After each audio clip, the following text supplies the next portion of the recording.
Good evening, everyone. Once again, I'm Rakhi Gautam from Great HR, the moderator for the session today. I welcome you all today to our 36th Ask the Expert webinar, Parichay. The topic for today is Revamping the Workplace in 2023 with DEIB. Before we dive into the session, let's do a little housekeeping on how the session goes. The session is divided in two parts. The first part will be the discussion with our expert today, Mr. Rahul Kulkarni, followed by a Q&A session from the audience. The second session is where the time is all yours, dear attendees. You can put across any questions that you might have.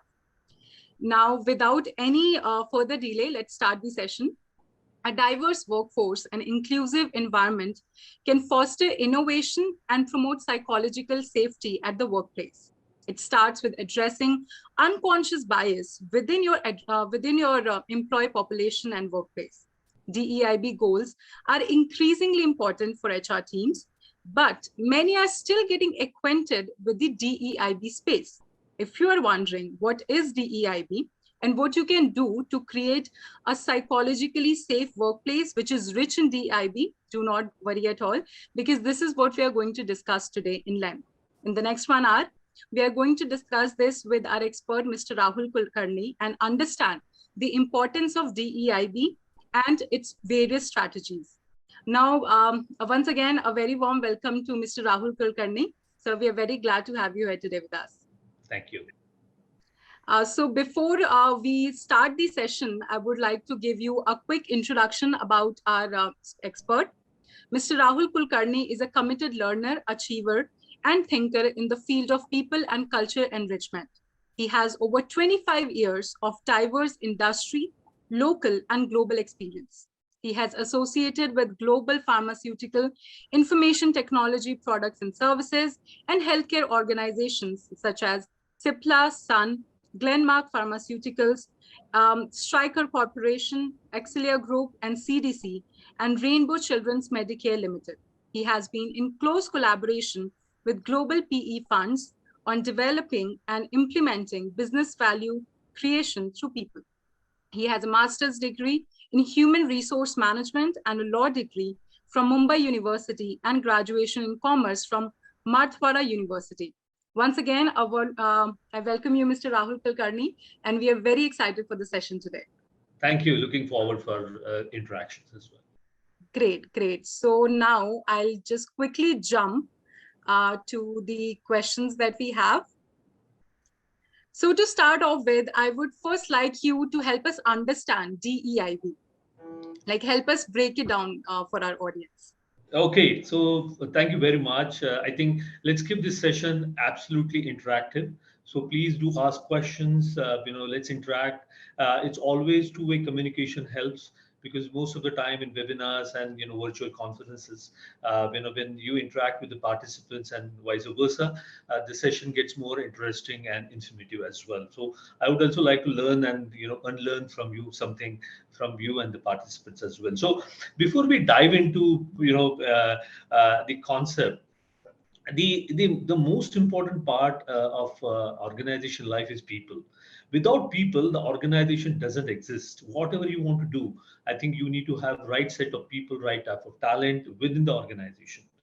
Second, when you want to hire talent, you can't restrict the talent hiring based on race, gender, ethnicity, belief, region, religions, and so on and so forth.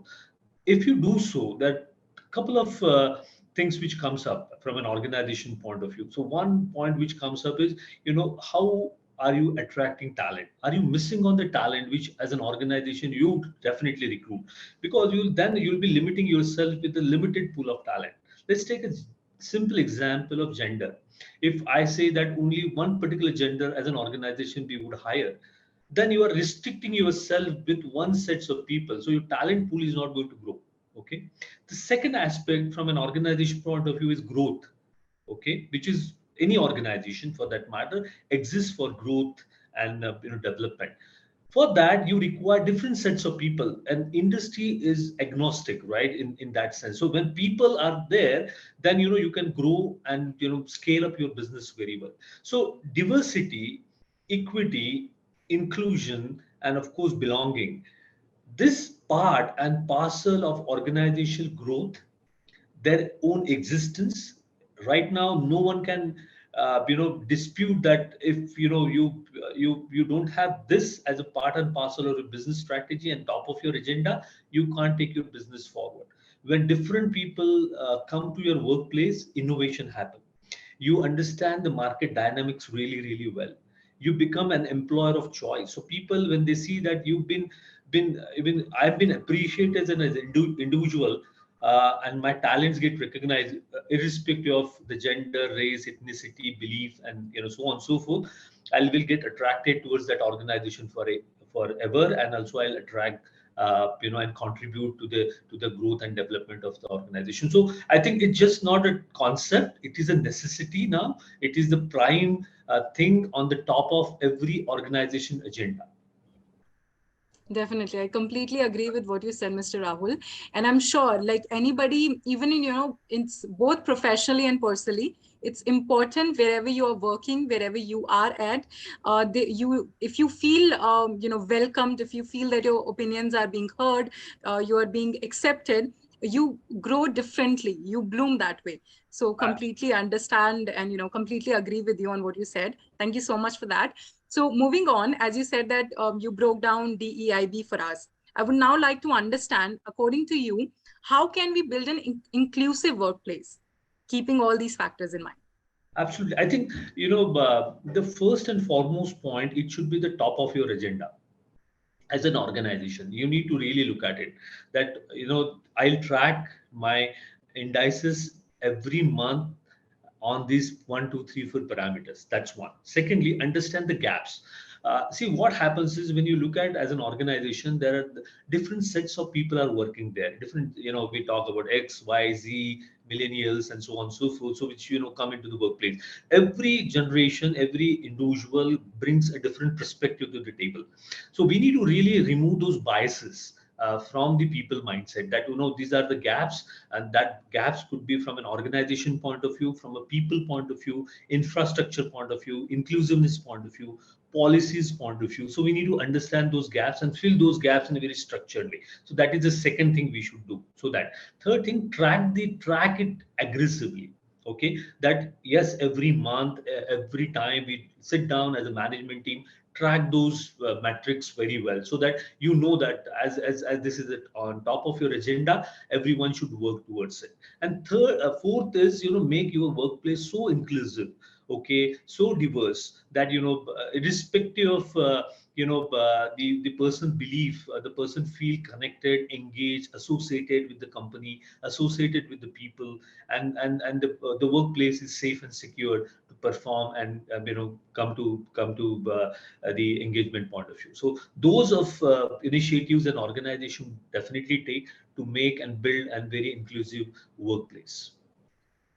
Definitely. Thank you so much, Mr. Rahul, for that. So taking your, response and coming to my next question is, you talked about like what are the initiatives, how we can maybe measure DEIB, and what are the different initiatives and strategies that we can involve in making an inclusive and creating an inclusive workplace. Carrying forward that only, what do you think is the importance of diversity and inclusion in the workplace in today's world, which is ever evolving? Like if we go back and see, some two decades and even one decade, before ago, or not even a decade ago, I would say before pandemic, the way we used to work has completely now changed. It's completely transformed. And now with people being vocal about many, issues like how they are feeling, or this mental health at workplace, and employee wellness benefits, if the employer or the organization is providing or not. We have completely, the game has completely changed now. So what do you think, keeping those parameters in mind, is the importance of diversity and inclusion in the workplace today? Absolutely, I think very interesting question. It's an ever evolving metrics and problem for the industry. And after pandemic, before pandemic, I think the things have changed drastically. And of course, from a mental health point of view, and it's just not gender agnostic. Actually, I think for everyone this apply. As an organization, I think the most important part is, if you restrict yourself, then you are limiting your talent reach. Okay, so that's something every organization now realizes, that why it's important that I expand the D&I initiative within the organization. Why I should have this as a top priority with me, because that's open up a complete different ball game for you. That you can open up all sorts of people are welcome within the organization. So that's, I think that's every organization realizes that. Secondly, talent pool is limited. Okay, that when I say as a human resource function, right, resources are unlimited. That used to be the past. Okay, so HR concept is also evolving. Right now we are talking about people and culture more than an HR resources. So I think the concept is also evolving and changing, because we realize as a professional that resources are not abundant. Okay, resources are limited in nature. What you want, that talent pool is limited in nature. So DNI initiative help you to focus on, okay, I'm expanding my talent pool, I'm expanding my talent reach. That gives me an additional advantage from a business point of view, because I involve and expect and invite all sorts of people within the organization. So I'm giving a chance and opportunity to those who are either left out or marginalized, or because of XY reason not part of the mainstream. Okay, so we bring them into the team. So it's just not an organizational growth responsibility. I would take one step further. This is a social responsibility from an organization point of view. DNI is just not from a business point of view, right? It also makes from a social point, as a community service point of view. I would take that as a further step. So these are the 1, 2, 3, and of course, when you bring different sets of people to the organization, innovation happens, inclusiveness happen, you get different perspective to the table. So your business growth also happen. Talent retention goes up, because when I see that I'm been valued, I'm been heard, I'm been taken care of, I have a psychological, physical safety within the organization, I stay with this organization for longer and longer time. So I take those initiatives. The benefit to an organizations are immense. That's why organizations all across the world are spending, investing, creating system, processes, and culture to build DNI as a part and parcel of an organization. That's why there's got a lot of momentum in recent past and after pandemic, and it's going to really take a different shape in going forward. I'll give you a lot of example as we go forward as to how organizations started recruiting communities, different communities, people in the organization, and creating a very safety net for them to perform and come to the workplace. But yeah, those are the keep a couple of pointers for you, Raki. Definitely. I completely agree with what you said. And that point about it's a social responsibility to do so is something which really stood out to me. And I agree that we should definitely, all the organizations, regardless if they are, big MNCs or some small businesses also, even if the company size is 20 to 30, people should definitely follow that. Because at the end of the day, we are helping each other grow personally, professionally. That's, the objective of why we are here today. So that definitely should be followed. We are human beings, and I think what we need to really look at it. We need to help each other to move forward. And Definitely. those who are by XY reason got marginalized, deprived from the mainstream over the years, I think it's our social responsibility. And I think let's not just restrict it to organization as well. I think all of us on the call, those are 64 people, I think all of us need to take a step forward and say, how can I make sure that I can uplift someone from the society and make him or her a part of the mainstream? Definitely, definitely. So moving on to my next question, you did mention about strategy, but I would like to, I would like you to elaborate more on the strategies that HR leaders can adopt in order to implement DEIB at their workplace. Absolutely. I think if I look at it as a, I would call myself as a veteran because I've completed 25 years, but it's still a learning process all the day. A couple of strategies which I think definitely as an organization we should drive through. One is make this at the top of our agenda.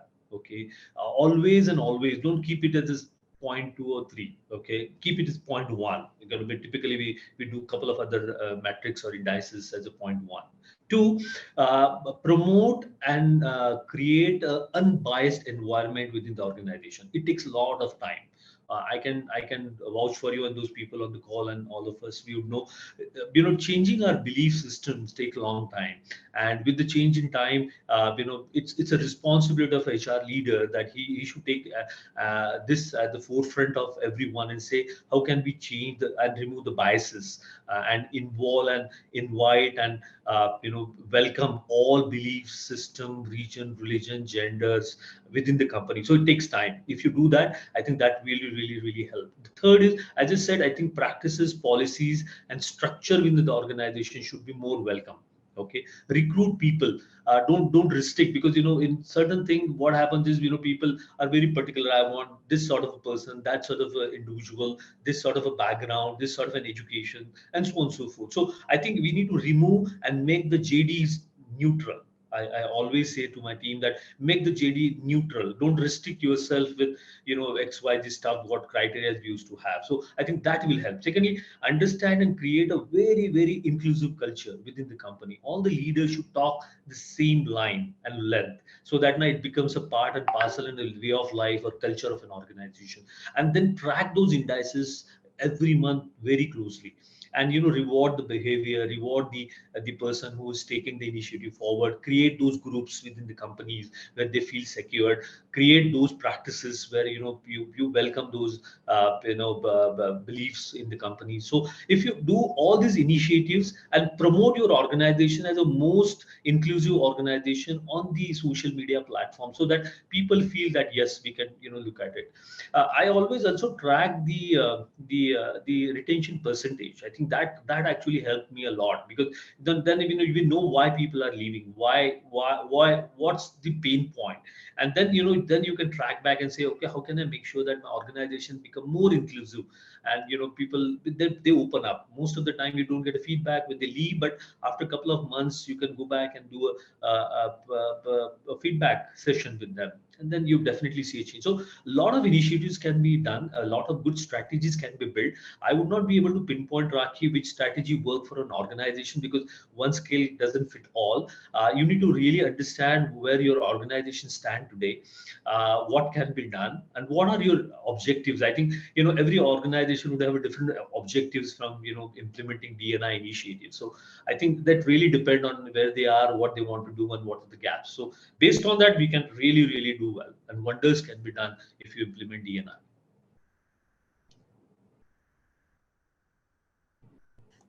Sorry.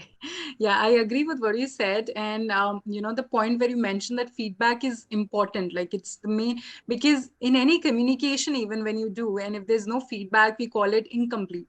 The communication hasn't been completed yet because we haven't shared the feedback.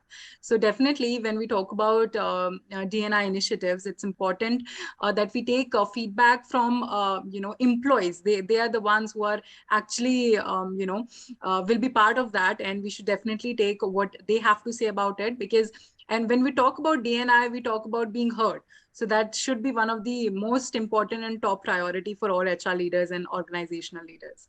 In fact, one more point which an organization, if those guys who are from HR field, you would know, and all of you, that when you're in the engagement survey, you put a question on D&I and how you feel, feel connected, how you feel safe, are you being heard, are you being welcomed within the organization.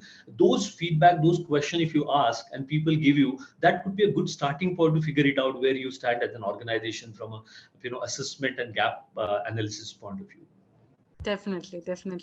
I'm sure, and everyone who's attending the session today and are from the HR background would definitely implement this and make sure that we do take feedback from our employees.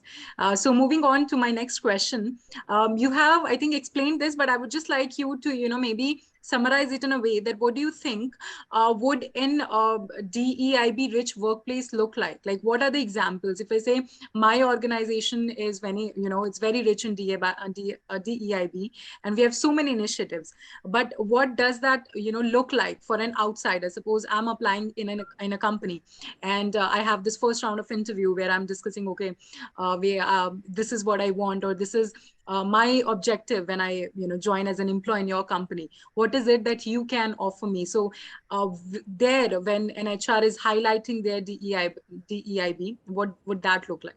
Oh, wonderful question. I think as an employee or a prospective employee, I definitely, and everyone look up to all the social media platform channels, Glassdoor, and so on and so forth to figure it out whether the organization is really inclusive in nature. Whether they really look forward that people with different belief systems can come together. So what you can do is, of course, when you connect with a candidate, I think you must speak about it in your first pitch. Organizations should definitely say that where they stand with this concept. One, when the candidate is coming for an interaction, make sure that he should feel safe when he comes in, and that the feeling of that feeling and the experiences, and as a candidate someone gets into it, is very, very important.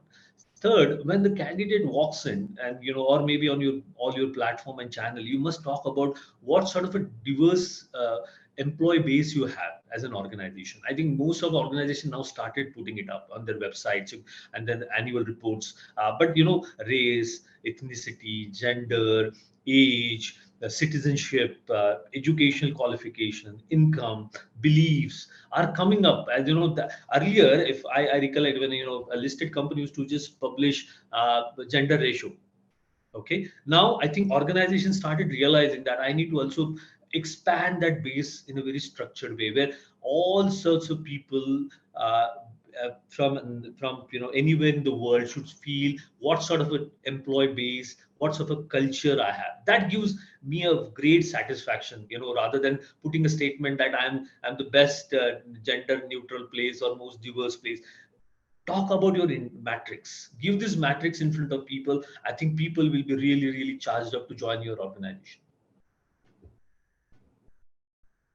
Definitely, definitely. I agree with that. And I will come to this question later about how we can measure DEIB at workplace. But for now, what's my next question is, what do you think, how does DEIB help in creating a psychologically safe workplace? Wow, wonderful. I think, when you look at it, as I said, the things are changing and evolving quite a bit over the last decade or so. And, if you don't create a safety net for the people within the organization, irrespective of their belief system, gender, or ethnicity, and race, and religion, you'll not be able to keep them engaged at the workplace. They will be always under that threat, or and always under impression that I don't belong to this place. And if that happen, you lose that engagement, you lose that contribution, you lose that involvement of that individual within the organization, and that has a huge financial burden. One, of course. Secondly, you are not utilizing the talent because of your biasness towards the individual. So that, I think, that's something very, very important. So organization has to create those safety net, psychological safety net, physical safety net within the organization, to make sure that the individual feels secure to come to the workplace, feel comfortable to share and talk about what he or she feels about the organization. Okay, that will give you as an organization an edge, because they will just not contribute from their skills and competencies point of view, but they will also contribute towards your innovation and growth point of view, because you will be also be able to get those inputs from them. Because right now, today's organizations are not limited to one geographies, right? We are a global organization. Every organization is trying to become a global, so we are not restricted to one city. So we, as an organization, you get input from different sets of your people only, that okay, what changes in the product, in the strategy, into go to the market, branding exercise or communication exercise can be done, so that you become more inclusive and more reachable to the masses, so that you can grow the organization. There are lots and lots of companies in the world, and I'll cite a couple of them. But of course, P&G always look at innovation, and they make sure that their employees are the first to test the innovation, and then they go to the market. So there are all the companies now realizing that they need to make sure that the first experience should be with the employee. So I think organizations are realizing, and that's why things are happening and changing. So if you make sure that your organization is psychologically, physically safe to all employees, I think you are set to grow and explode in this market. Thank you, Mr. Rahul, for that wonderful response. I think it was very insightful. And I agree that, when you have these initiatives, it also has a great impact on employee engagement. So I'm coming to my next question, which is on that only. What do you think is DEIB's impact on employee experience, engagement, and retention? Absolutely. I think one thing before we get in there, the first point is, when you have a good, great, outstanding, inclusive culture, you definitely see that your employee referrals are happening outstandingly well compared to the market. Okay, so I think that's a great sign whether people feel engaged. And one is of course the engagement score. You can have a Q12 to any of the score in the world, right? But one matrix as an HR guys, we can look at it. How many people are recommending their own people? Okay, and their own acquaintances to us, so that they feel yes, I belong here, and I can bring the people who belong to me. Okay, who are close to me to the workplace. So I think that's something we can do. Initiatives, you said about engagement. I think engagement matters a lot in the surveys nowadays. When we started our journey, we used to have annual surveys, half yearly surveys, quarterly surveys. Now we are making sure that we do daily surveys. How are employees feeling today? And what helps and support they need today, not tomorrow, right? Not yesterday. So things are changing really well. When you are heard, you have been part of the journey, you will contribute a lot. Okay, engagement initiatives will definitely help. As I said in my second, third question, that you create those forum, you create those initiatives for those sets of people where they belong to, what they like to, and if I'm sure that will bring the engagement level to a different level. Think in the organization from an employee point of view. So when we have people getting heard, people getting involved, engagement level goes up drastically. So initiate good employee engagement program based on the belief system and the needs of the particular sets of people. And then of course I'll take one more step forward and further on this one. Create engagement surveys based on these sets of people, rather than one generalistic survey for all. That won't help now, because now the employee demographics are also changing drastically within the organization. So create the employee engagement survey based on the demographic of our people. Thank you, Mr. Rahul, for that. So we have, spoken about what are DEIB strategies, how we can implement them, what does a DEIB-rich workplace look like. But now I want to understand what are the challenges which are generally faced by these HR leaders while implementing these strategies, and what they can do to overcome those. Absolutely. So I think challenges are enormous. HR people deals with people, right? And human beings are the most unpredictable. I could say the animal and the world, right? We don't know what we are going to do next immediately. So there's no predictability with us, all of us. So challenges are huge in terms of implementing it. The first challenge is from an organization point of view, making this as an agenda. Okay, that's one. Two, removing the biases, because as I said, 3-4 generation working in an organization, which takes time for them to change and adapt. That we would have a DNI initiative to this extent. So I think that's second thing we need to really wash out from an organization people point of view. Remove the biases and the beliefs people have around certain things, okay, which are very strong in certain areas. Third is creating more inclusive work environment through practices, policies. I think that's something very, very important, so that the people feel. Fourth is creating engagement. Okay, how you engage with people, how you communicate with people. Most of the organization reach to a level that they recruit, they get the people on board, but they don't engage with them, because the needs and the desire of certain sets of people are very different. Okay, how are you putting them as a part of your system? That's very important. So put a mentoring program, put a coaching program. Make sure that you make them feel them as a part of the system. Don't left them around. Okay, so involve them in the leadership, right? Make sure that you have some representation from different ethnicities, different background, different people, different age groups. Okay, so people see that you are an organization which has the which encompass everyone and everyone in the company very well. So if you put all these systems and track it very well, I think implementing the strategies and overcoming those challenges are very easy. How you retain these people is very important in the organization. Okay, I know there are a lot of examples, in certain pockets in India, certain people, certain sets of people coming and staying there, and certain set of people can't stay in certain part of in area. So how do you make sure that you create those ecosystem within the organization where you bring all sorts of people and make sure that they stay, they engage, they contribute, and they grow within the system very well. So the challenges are enormous, but I think HR has a great role to play, and I'm sure all of us take this initiative forward and remain at the forefront of making our organization inclusive and more diverse. Thank you, Mr. Rahul, for that. So now that we have discussed what HR leaders can do, now my question is the role of managers, because managers are our immediate employer. It's him or her or they who we speak to and communicate on a daily basis. They are the one who track our performance as well, give us our objectives and goals, and train us, mentor us that way. So what do you think, how can managers, if there are any strategies, or what is it that they can apply while, communicating with their team members to make this a diverse workplace? Absolutely, very interesting question, Raki. I think managers are the people. We always say, right, in HR and all committee, you don't leave company, you leave your managers, right?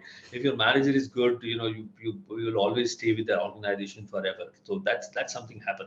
How really you train and involve manager in the whole process is the most important part. We just can't restrict to HR only. So as I said, all the stakeholders. So manager plays an important role. So certain strategies can be done in a very structured way. Of course, get the buy-in from the managers. Okay, tell them that this is one of the top agenda, and make. So as an individual, I don't believe in making this as a part of KRA. See, what happens is when it's not coming from within.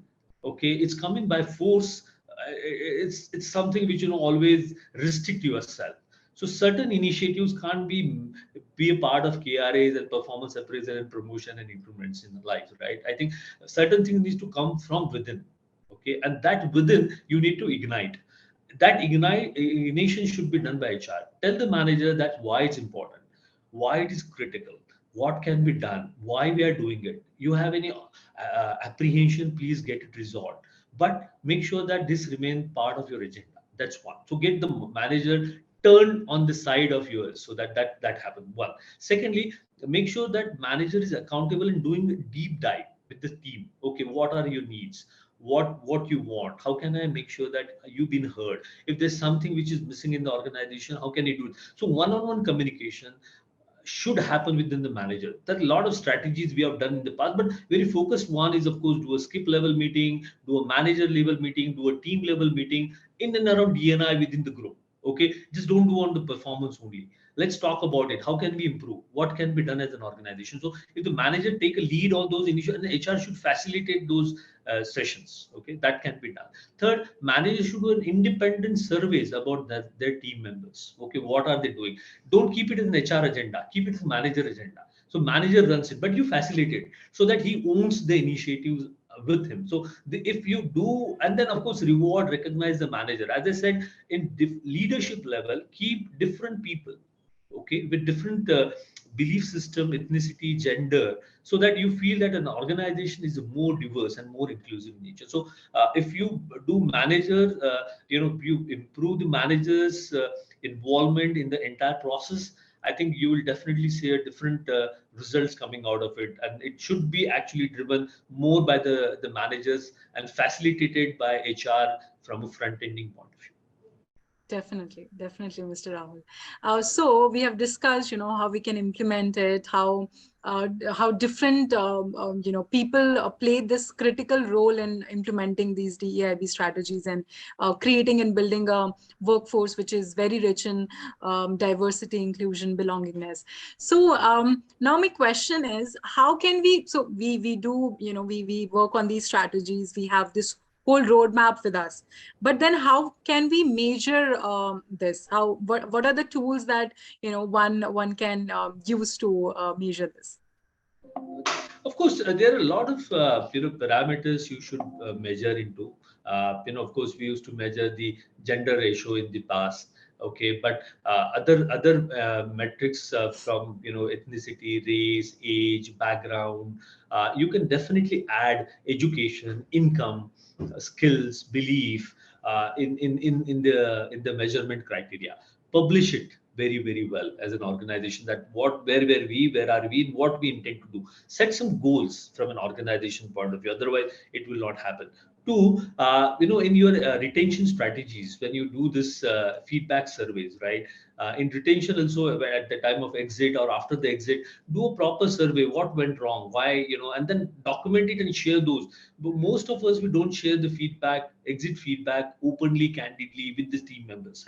I think we need to move from there, because nowadays everyone is open to listen to feedback, and as an organization we need to build that culture very well. That second, engagement survey plays a very important role in terms of getting this done. So make sure that engagement survey score, again, divide this engagement survey based on the groups, okay, so that you can check whether the engagement activities or calendars or practices are aligned with the needs and the desire of the sets of people. Just don't one scale doesn't fit all. So don't have one initiatives and everyone fall into it. That won't happen nowadays. So you need to have a customization, I would say, based on the demographic of the people. I think if you do this very well and initiate these programs, I think you'll definitely improve the measurement criteria as well.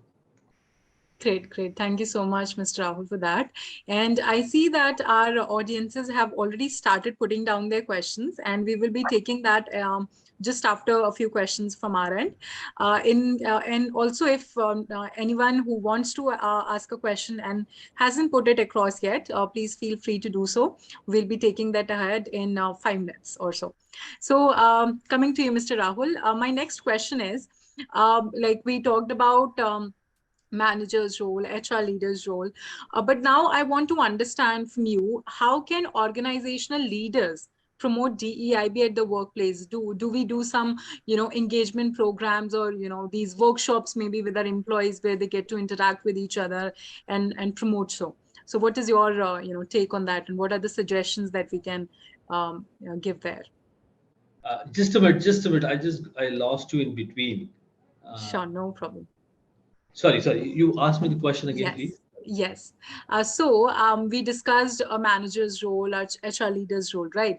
Now, I want to understand from you, how can organizational leaders promote DEIB at their workplace? Do they do some, training programs or maybe workshop with their employees, where these employees get to interact with them on a personal, basis? There's a personal connect there. So how can we do that? What are some suggestions that you would like us, you would like to provide us? So this is a very interesting one. I was just talking to a couple of college grads a month and a half ago, and I was just telling them, when we started our journey way back in 1997, there were only few roles in HR used to happen, right? And now there are at least 27 roles which are available in HR, which are very specialized. Okay, right, from comp and band to diversity and inclusion head officers, and so on and so forth. So there's so many roles which have come up in the recent past. So organization, if really want to do it, one, from an organization point of, create a specific special department or individual to lead this initiative.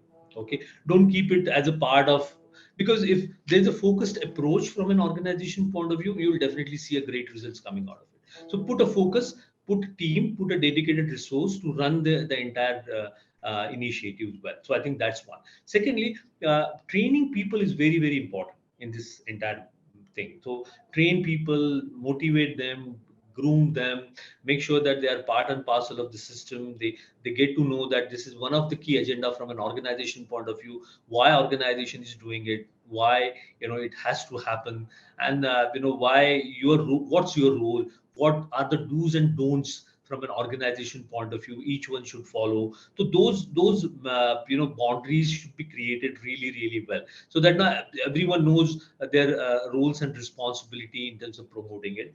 Organization also need to make sure that they put those metrics or indices to the people and share the outcomes in a very open and transparent way. Okay, if something is not working out, need to take a corrective action there and there itself. Don't wait for something to fall back. So organization has more responsibility in terms of governing, controlling, reporting, improving, tracking the entire DNI initiatives, and making sure that everyone is a part and parcel of the whole ecosystem. Sure. I think that definitely helps and gives us a lot of insight on, the role our organizational leaders can play in creating such an inclusive workplace. I think I have my last question, and then we'll move on to the questions from the audiences. I already see some 7-8 questions from them. So to, wrap this up, how would you define what's the role of technology in implementing DNI, strategies and tracking them? Absolutely. I think very interesting question. Technology plays a great role in terms of DNI strategies. I think it's just not about tracking the indices and the metrics. I think that's given. I think that gives you a very quick idea where you stand. Okay, so you're sitting in a room and you're having a review, and what sort of people, what sort of a background, what sort of a demographic you have in an organization on touch of a button. If you can get those metrics in front of your leadership team, I think that's something which will be really helpful. How did we improve in the past? What's our focus? What's the gap? Technology can throw those insights very well. That's one. Secondly, the engagement survey, the pulse of an employee, which sometimes technology is the only way where we can talk to the people, instantly get their feedback, and instantly implement the change if there's something bothering someone. So technology can play a very important role in terms of checking the pulse of an individual there and there itself, and making sure that you respond very fast rather than waiting for the so-called bureaucracy systems in sometimes that exists within the organization. So the response time is better. I think the connectivity with an individual will improve. Okay, the belongingness will improve. Okay, that's something will done. Secondly, technology also plays a role in terms of connecting with people at any point in time.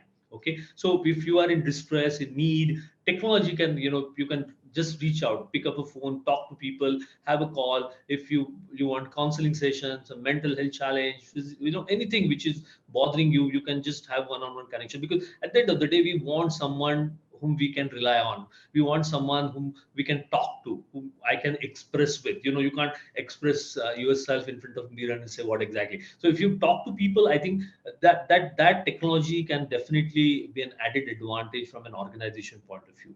And technology is a great enabler. So keeping in touch, talking to the people, making sure that we stay connected with each other, sharing, caring can happen from an organization point of view. Great, thank you. Thank you so much, Mr. Rahul. And I think, to sum it up, technology just fastens the process. The faster we get the result, the faster we recognize what the issue is, the faster we work towards solving it. So thank you so much for that. And again, these were all the questions from my end, and I'm sure the audiences have already gathered a lot of insights from your responses. But now I would like to move on to the questions that we have from the audience. The first question is, what are some of the best DNI practices that you have come across? Oh, okay. So I think DNI practices, of course, from an organization point of view, one practice which well, there are plenty of things I can talk about. But to give you a very specific one, how an organization include different belief systems and people in the organization. So one organization I've seen where I worked with, the first review, in any review, the first slide used to be DNI.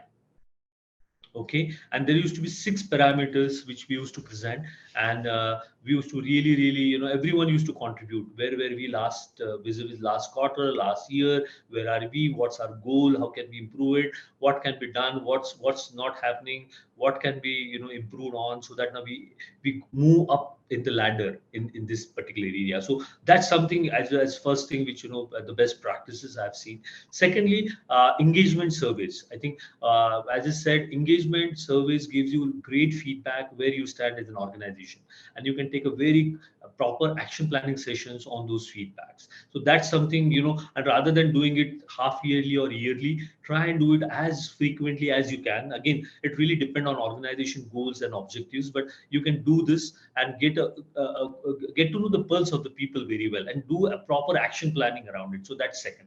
Third is, you utilize the social media platforms very well. Showcase your organization as the best D&I initiative, or best place to work, great place to work, more secure place to work, and all sorts of people, all walks of life people are welcome. I think something we need to really put that in place. I have also seen a lot of organization. One, of course, those people who took break because of XY reason in the past. I think, how can we bring them back into the mainstream, are really striving hard. I think, as an organization, if you have an opportunity to do so, please initiate certain practices around this as well. Those who are on the break because of whatever the reason. So and the last one is, make sure that your internal people, because I think they are our brand ambassador as an organization. If you make sure that you utilize their reach, because everyone is so connected in this world right now. If you make sure that they go back and talk to the 10 more people in their circle, that my organization is the best one in terms of D&I, please come and join us, or I feel so secure. So make sure that you promote your peoples as a brand ambassador through the practices which make sense to them, and I'm sure that will yield a fantastic results. Sure. I hope I did justice to the guy the person who asked me this question about the good practices which we can I'm sure you have. So moving on to my next question. So this attendee is asking, with companies resorting to layoffs, some of the companies that have done so, and hiring getting muted, diversity and inclusion is becoming of lesser importance. For instance, women in the workforce were more impacted than others during the COVID-19 pandemic. With headcount optimization underway, how do we make D&I a more strategic priority for the organization? I think, thank you very much for asking this question. I can correlate with what the person is saying here very well. I know during the pandemic season there are a lot of things that had happened with respect to D&I. Okay, and the percentage of certain grades, certain population has gone down from an employability point of view. I would definitely say that this is now. It's not something which is a organization choice. Okay, this is something as an organization has to decide. So all organization will definitely look forward that this is the top of their agenda and main objective for their sustenance in future, for business growth in future. So don't see, last 2 years COVID has had its own toll on every one of us, but I think there were a lot of good things also happened, bad things also happened, but I'm pretty sure that when you look forward in next year or so, you will definitely see a positive trend coming on D&I, be it from governance point of view, be it from employment point of view, growth point of view. It's absolutely a necessity from an organization point of view to have D&I. So don't look what happened in the past, look future, and I'm sure it's very bright, and D&I will be the key point of growth for an organization if they want to remain in the business for long term. Sure. Thank you so much, Mr. Rahul, for that. And I would like to say that, it's all about turning challenges into opportunities.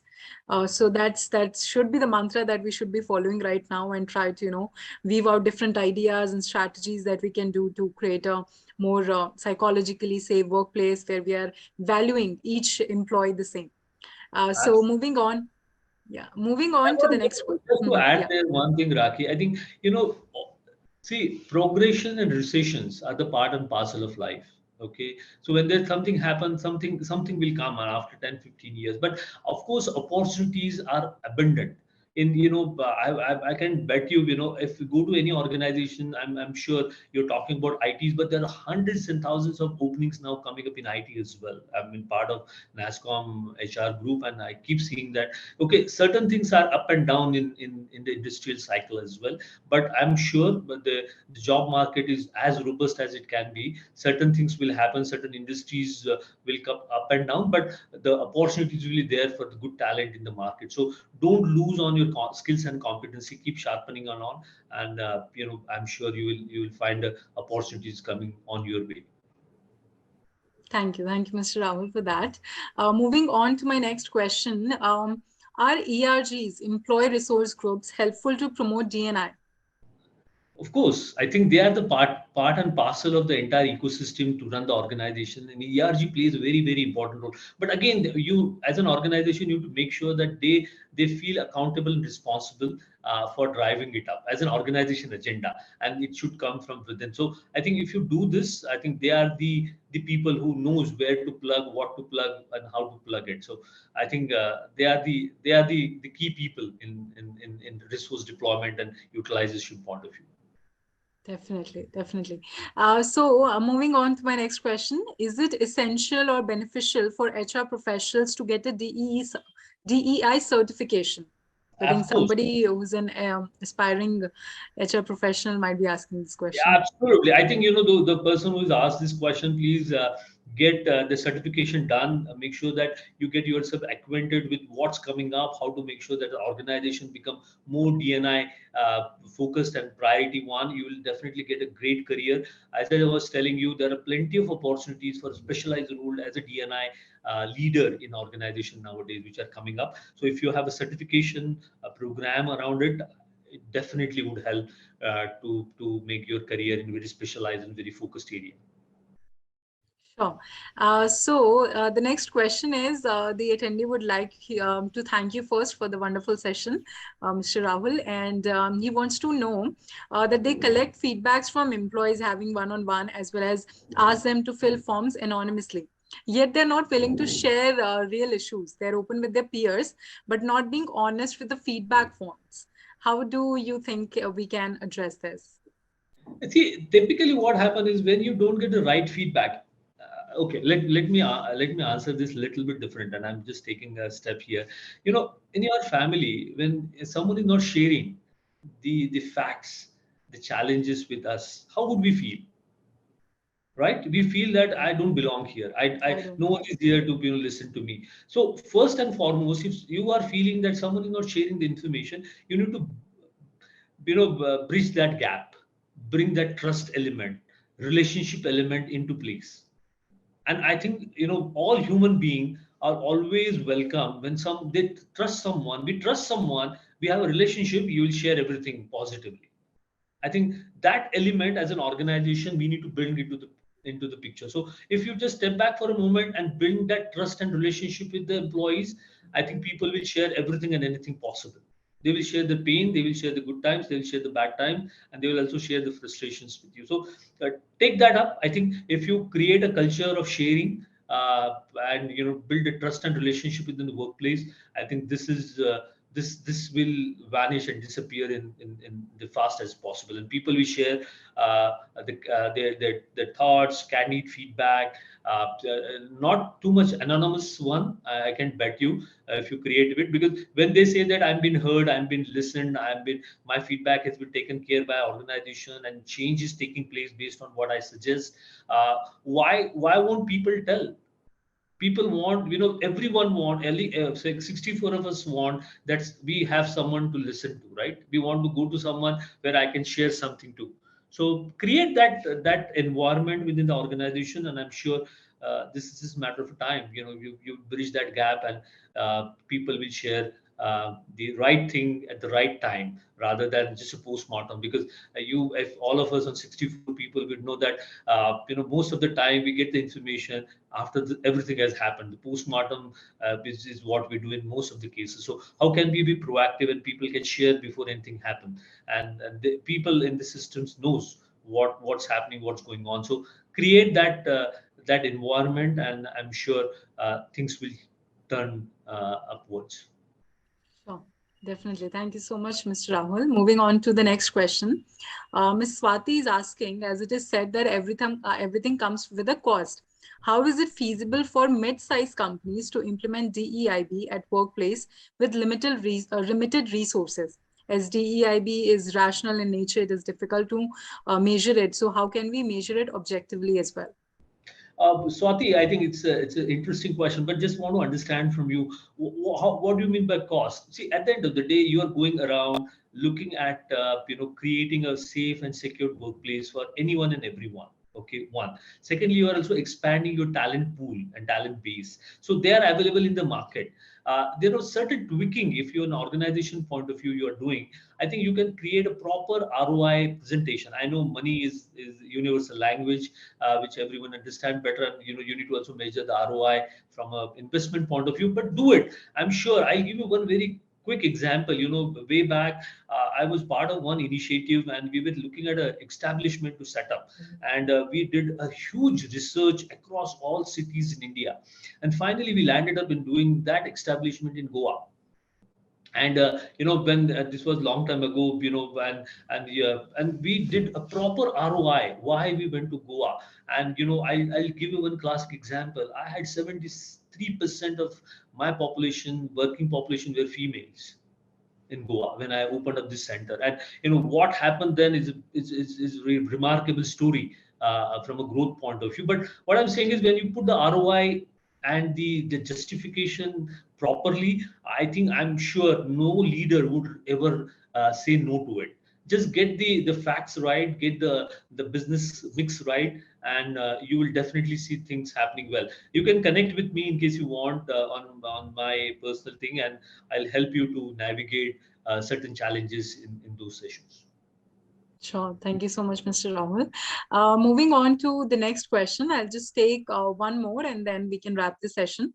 There are 2-3 questions on the similar lines. It's about which training would be good for D&I leadership. If we can, where can we get D&I leadership certification done? Or if there are any DEIB courses available. So, everything on courses and training. Yeah.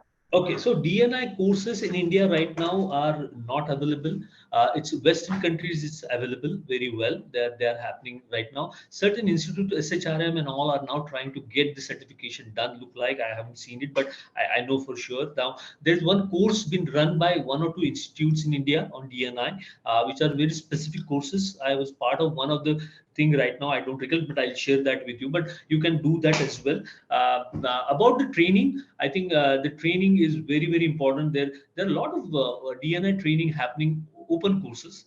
You can definitely look at it. If you want, I can share certain things with you. But the trainings are happening very well on D&I, and you must make sure that your leadership gets into it, get trained properly before you implement it, if they don't have the sensitivity around the D&I initiative within the organization well. And before you implement it, please do a proper brainstorming session and training session with them. As I said, do's and don'ts and ecosystem creation, tracks, metrics and indices to be tracked, and so on, so that now everyone remains on the same page. Don't rush to implement D&I in one go without creating an environment and buy-in from all the stakeholders. Great. Thank you. Thank you so much, Mr. Rahul. I think that's all for today, but do not worry, like for the attendees, do not worry at all if any of the questions are unanswered. We'll get back to you on the same. And once again, I would like to thank Mr. Rahul for such a wonderful session today. There were a lot of great insights that you shared, and I'm sure all of us are taking it as nuggets of knowledge about DEIB strategies and how we can create a wonderful work environment which is rich in that. So thank you once again, Mr. Rahul, for that. My pleasure. Thank you very much. It was really interesting session. Thanks all audience and participants. I think wonderful questions. Thank you. Thank you so much. And before we log out, I just wanted to share with you all that we have a Grey Tribe community where you can register, and there are HR leaders like Mr. Rahul who are registered there and would be happy to help you with any queries that are there in your mind related to HR trends, recruitment, hiring, DEIB, L&D, anything that you would like an expert's opinion on. We would happy to guide you there. We also conduct some Grey Tribe live chat sessions there where you can directly communicate with the experts. So that is there. And again, the recording will be shared with you all soon. This was a recorded session. So if you have missed out on any part, or if by any chance you could not attend the session, it will be uploaded on our YouTube channel and you can check it out there. For any queries, please feel free to write to me on rakhigotham@creative.com. Once again, thank you so much, everyone. And thank you again, Mr. Rahul, for such a wonderful session today. Thank you very much. Pleasure. Bye-bye. Thank you so much. Take care. Bye.